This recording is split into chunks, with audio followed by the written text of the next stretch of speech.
You had mentioned that the tranquilizers over the long term do cause brain damage. They can. They can. It depends which one you're using. The old drugs like haldol, in my opinion, do not cause brain damage. I'm not talking about things like haldol and prochlorazine. The ones that I'm worried about are the new antipsychotics like risperidol and olanzapine. These are the ones that I'm concerned about. They can cause brain damage, but worse than that, they do have major side effects. They cause obesity, increased diabetes, increased triglicerides, increased cholesterol levels. They cause these terrible metabolic changes in patients. Many of our patients become fat and sick, totally unable to work. I had a young woman came to me when she was 19. She was being well controlled with haldol by her psychiatrist in Vancouver. He wanted to test a new drug out, so he put her on a new drug, one of the new antipsychotics, and within 6 months she gained 80 pounds. Her life was destroyed. This young girl of 19 now looked like a sack of flour. And she pleaded with him, please, I don't want to take this, I want to go back to the haldol, and he wouldn't do it. Now this girl's life is being destroyed by the tranquilizer. She's never going to get better.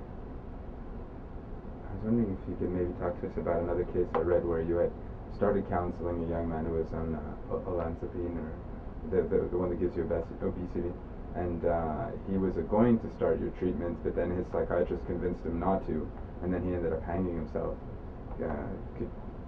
I won't talk about anyone in particular, but there's several. They didn't hang themselves, they committed suicide the more usual way. Men don't hang themselves very often in Canada. They use guns and they use knives and things. Anyway, I've had several, not just one, I've had several patients who I had on my treatment program who were recovering. But as with any disease, now and then you relapse. They might have stopped taking their medication, they might have got the flu.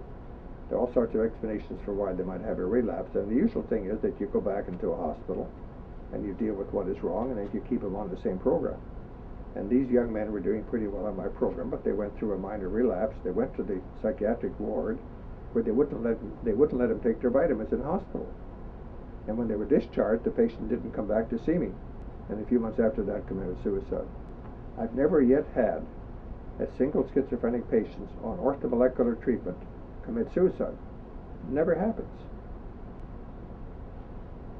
So I think so. It's very frustrating to have these things happening all the time.